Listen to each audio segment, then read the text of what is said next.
کھانے کے دوران گفتگو منع ہے۔ کھانے کے درمیان گفتگو کا کیا حکم ہے ابو حذیفہ نواب شاہ سے؟ کھانے کے دوران گفتگو بالکل جائز ہے، لیکن ایسی گفتگو جس سے کھانے میں ٹینشن نہ ہو۔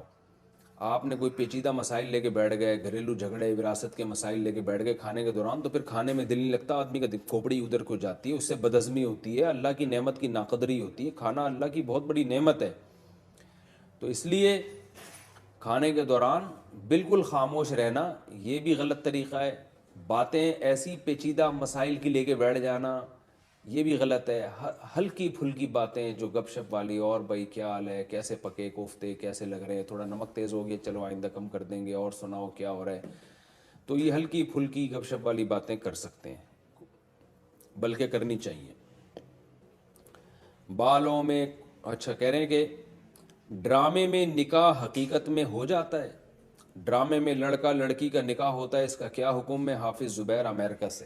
اس میں علماء کی دو رائے ہیں۔ بعض علماء کہتے ہیں ڈرامے میں نکاح ہو جائے گا، ڈرامے میں طلاق دی تو طلاق بھی ہو جائے گی، اور ان کی دلیل بھی بڑی مضبوط ہے۔ حدیث میں آتا ہے ثلاث جدہن جد وہزلہن جد، تین چیزوں میں حقیقت بھی حقیقت، مذاق بھی حقیقت، اس میں سیریس ہونا ضروری نہیں ہے، اس میں ایک نکاح ہے اور ایک طلاق ہے، اور غلام کو آزاد کرنا بھی اسی میں ہے۔ تو نکاح بھی مذاق میں بھی ہو جاتا ہے اور حقیقت میں بھی ہو جاتا ہے۔ لیکن دوسری طرف بعض علماء کا موقف یہ ہے، اور میرا رجحان بھی اسی طرف ہے، کہ ڈرامے میں اصل میں مذاق میں نکاح نہیں ہو رہا، بلکہ ایک کہانی ہے جس کو ریپیٹ کیا جا رہا ہے، اس کو حکایت کہتے ہیں۔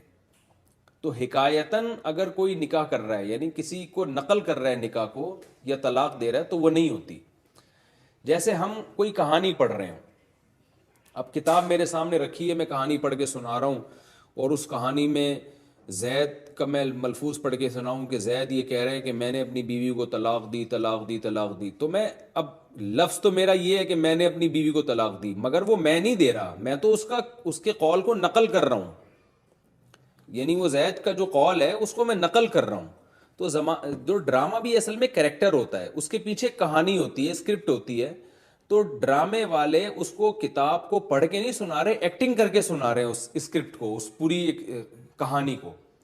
تو اصل میں وہ ہزل نہیں ہے کہ مذاق میں دے رہے ہیں، بلکہ وہ کہانی جو طے شدہ پہلے سے لکھی ہوئی ہے اس کو پڑھ کے سنایا جا رہا ہے اس میں۔ تو اس لیے ہماری رائے اس میں ابھی تک جو رجحان ہے وہ یہی ہے کہ اس سے نہ نکاح ہوگا نہ طلاق ہوگی، لیکن نکاح اور طلاق کا معاملہ ہے بڑا حساس، تو اس لیے اس میں ڈرامے والوں کو چاہیے کہ مذاق میں نکاح نہ کریں، یعنی حکایتاً بھی نہ کریں، کیونکہ بہت سے علماء اس کے قائل ہیں کہ طلاق ہو جائے گی بہرحال۔ تو طلاق اور نکاح ایسا مسئلہ نہیں ہے جس میں آپ اختلاف کی بھینٹ چڑھا دیں، اس کو احتیاط کے پہلو کو اختیار کرنا چاہیے۔ ڈرامے میں نہ طلاق دی جائے اور نہ نکاح کرایا جائے۔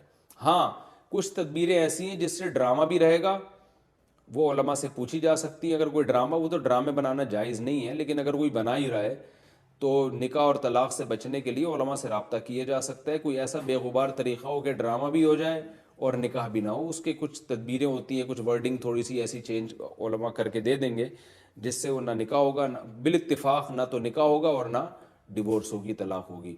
تو ایسے طریقے ہوتے ہیں، لیکن یہ کہ